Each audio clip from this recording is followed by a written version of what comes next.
So I'd like to talk about varnish and some of the reasons why varnish is created and the solutions to mitigate and control varnish. So Richard, if you'd like to start, what causes varnish? Varnish is nothing more than the oxidation byproducts that occur within a lubricant, saturating the fluid and eventually falling out of solution.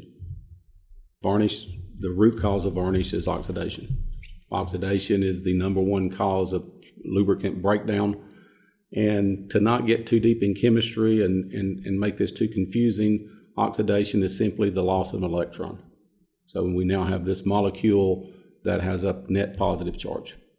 Okay, so when we have an oxidation event and we start to build up a contaminant, let's go through the process of what happens internally as far as the oil is concerned, and then eventually what happens within the system.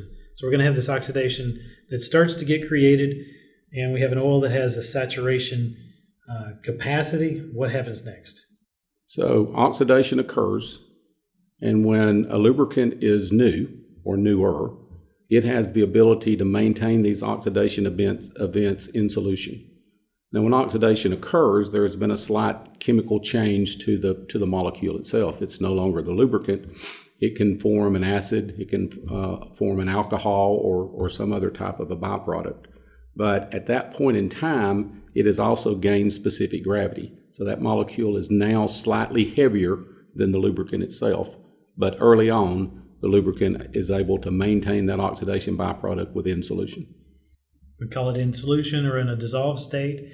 That does not stop the varnish creation. So we still have oxidation byproduct that's being created. What happens when we do reach saturation of the oil?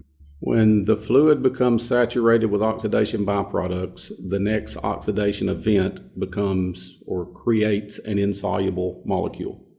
And that insoluble molecule, being heavy, having a positive charge, they're attracted to one another. Anything that's polar, they're attracted to that. But they're also attracted to metal surfaces, and they will begin to plate out on those metal surfaces. And once enough of them plate out, we actually get to a point where we can see them, and we then call it varnish. So varnish comes with different names as far as we call it an oxidation byproduct, but then when we can see it, we call it varnish. We have a dissolved oxidation byproduct or a soluble, as we like to use the term. We then would call it an insoluble oxidation byproduct whenever it's above saturation. I like to use the term free floating as well.